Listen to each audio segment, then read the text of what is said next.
আমার এই স্বামী নে কই একটা করে একটা কোনোদিন আর আমার কথা মতন চললো না।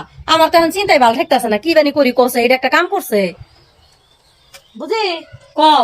এত চিন্তা করেন কে কি হয়েছে?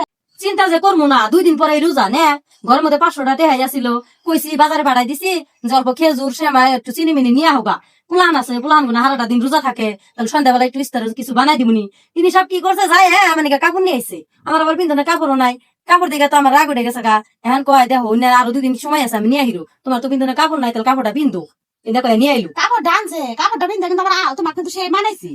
মানাইছে তো এটা বুঝলাম, আমি তো আর কাপড়ের না দেখো, হারাটা দিন পুলান রোজা থাকে মসজিদে যাই ইস্তার করবার নিকে, মসজিদের বড় বড় মানুষেরা মুখ দিয়ে কি বুঝা জানা যে পুলান গোনা রোজা ছিল, কয় কি তাই তোরা বাপ করবার নিকে আহস না, ভালো মন্দ খাওয়ার জন্য এই না আহস, বাইতে বাইতে যা এবার খেদা যায়।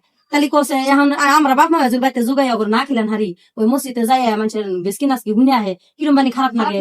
আর আমি ভাবছি যে কাপড়টা আমি ঘুরাই দিমু, কলো কি এক খারাপ ঘুরে আমার কাপড়টা ভিন্দাইলো জানো, এখন তো মাত্র 500 টাকা আসিল। কছে কি করি, আমার এখন চিন্তা নেই, মাথা ঘুরাইতেছে জানো, পুলান গুনার মুখে ইস্তারেটা আমি কিছু জানাবো না।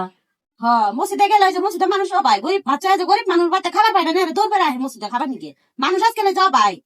ওটাই তো রোজার মাস, মানুষের কয় রোজার মাস বরকতের কমি নাই, থাকতো মানুষের বিতরণ করে দিব, আর ছোট ছোট ফুলাহান রোজা থেকে যায় আর অব করে কয়। হাই কে আনছে কি করবেন হাউস করে দাঁড়া নিয়েছে কিনতে না ভাই।